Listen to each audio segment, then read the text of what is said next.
บ่จากหลายว่าเสียงคนสากลุ่มเนื้อกลุ่มไตว่าคอยขอสาวบ่ได้นายหมู่กองเหลือเกินก้มใจเต็มที่ก้มหน้านี้ตั้งแต่คนคืนบ่อยู่ไปฮอดมือนายคนเขาสิเว้าใส่พอลา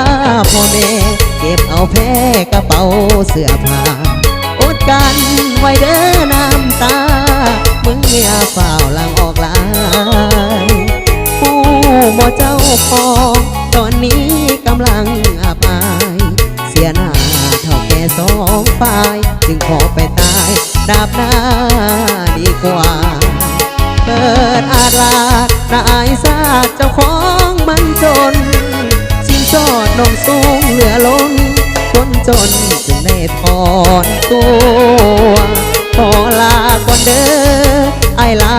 ก่อนเด้อทุนหัวสามีบ่ได้เป็นผัวก็ย้อนมุนหัวอายน้อยบ่จากหลายว่าเสียงคนสาดังเมิดหมู่บ้านบ่อยู่ให้คนเขายันสู้การฝันไปหน้าบ่ถอยถือเป็นบทเรียนที่เฮาขอสาวแล้วปล่อยอกหักเจ็บหักแพ้คอยย้อนเงินเฮาน้อยจึงบ่ได้สาว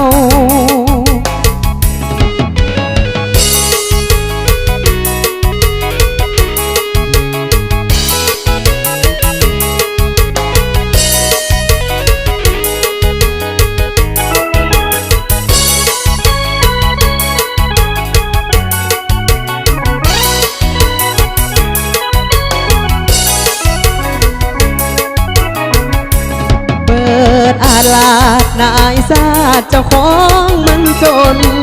สิ้นสอดน้องสูงเหลือล้นคนจนจึงได้ถอนตัวขอลาก่อนเด้อไอ้ลาก่อนเด้อทุนหัวสาดีบ่ได้เป็นผัวก็ย้อนบนหัวไอ้น้อยบ่ชักหลายว่าเสียงคนสาดังเมิดหมู่บ้านบ่อยู่ให้คนเขายันสู้กัดฝันไปหน้าบ่ถอยถือเป็นบ